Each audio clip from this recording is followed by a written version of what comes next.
सूरतुल निसा आयत नंबर 55 का बयान। औज़ु बिल्लाहि मिनश्शैतानिर्रजीम बिस्मिल्लाहिर्रहमानिर्रहीम रब्बिश्रह ली सदरी व यस्सिर ली अमरी वहलुल उक़दतम मिन लिसानी यफ़क़हू क़ौली। अस्सलामु अलैकुम व रहमतुल्लाहि व बरकातुहू। सूरतुल निसा की आयत नंबर 55 में अल्लाह तबारक व तआला ने उसी का सीक्वेंस बयान किए जैसे कि पिछली आयतों में सूरत आयत नंबर 53 और 54 में बयान था कि नबूवत जो है वो अल्लाह की देन है और ये अल्लाह के चुने हुए लोगों को अल्लाह ख़ुद देता है। कोई इंसान अपनी एफ़र्ट्स के साथ या कोई इंसान अपने हार्डवर्क के साथ नबूवत हासिल नहीं कर सकता। अल्लाह का वली बन सकता है इंसान, अल्लाह के पसंदीदा लोगों में शामिल हो सकता है इंसान, लेकिन अल्लाह का नबी नहीं बन सकता।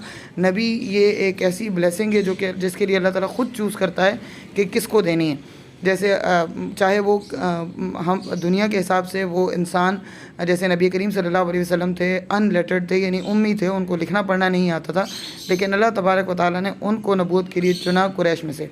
और इसी तरह से हज़रत नूह अलैहिस्सलाम जबकि वो एक गरीब अपनी बस्ती के गरीब लोगों में से एक थे, अल्लाह तबारक व तआला ने उनको नबूवत के लिए चुना। तो ये अल्लाह की देन है, जिसको अल्लाह ताला चाहता है चूज़ कर देता है और उसको दे देता है ये। तो किसी में इसमें डिस्क्रिमिनेशन अगर कोई कहे कि नबूवत इन लोगों में क्यों आ गई या उन लोगों में क्यों नहीं आई, तो ये बहुत बड़ा अल्लाह ताला के साथ समझ लें अल्लाह के फ़ैसलों पे एतराज़ात उठाने जैसा हुआ। तो अगर कोई ये कहे कि चाहे नबूवत हज़रत इब्राहीम अलैहिस्सलाम की ही औलाद में से आई है, चाहे वो इस्माईल अलैहिस्सलाम हो, चाहे वो इसहाक़ अलैहिस्सलाम हो, सारे अम्बिया जितने भी हैं हज़रत इब्राहीम जितने भी अम्बिया कराम आए हैं वो इब्राहीम अलैहिस्सलाम की औलाद में से हैं, लेकिन लाइन डिफरेंट थी। हज़रत इसहाक़ अलैहिस्सलाम की औलाद में से सारे नबी आए जो कि हज़रत ईसा अलैहिस्सलाम तक थे। नबी करीम सल्लल्लाहु अलैहि वसल्लम वो वाहिद नबी हैं जो हज़रत इस्माईल अलैहिस्सलाम की औलाद में से आए थे। तो ये बात बहरहाल उन लोगों के लिए नाकाबिल कबूल थी, अहले किताब के लिए, क्योंकि वो समझते थे कि जो है वो नबी आने का हक़ सिर्फ़ और सिर्फ इसहाक़ अलैहिस्सलाम की औलाद में से है। तो उन्हीं लोगों के बारे में अल्लाह तबारक व तआला इरशाद फरमाता है, फ़मिनहुम मन आमन बिही, कुछ उनमें से ऐसे थे जो ईमान लाए, वमिनहुम, और कुछ उनमें से ऐसे थे मन सद्दान, जिन्होंने इसका इनकार किया और जो इससे पीछे हटे रहे, और ना सिर्फ ख़ुद पीछे हटे बल्कि दूसरों को भी वरगला कर और प्रोवोक करके उस रास्ते से हटाते रहे, क्योंकि उनको नबी करीम सल्लल्लाहु अलैहि वसल्लम की सारी निशानियाँ पता थीं।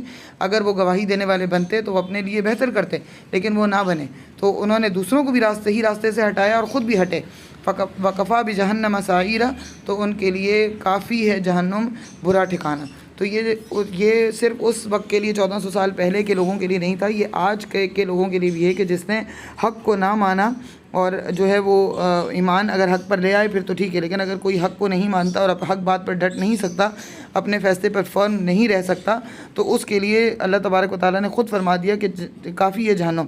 पूरी दुनिया मिलकर आपके ख़िलाफ़ हो जाए, लेकिन अगर आप हक़ पर डटे रहें तो आप कभी भी अल्लाह ताला आपका साथ नहीं छोड़ेगा।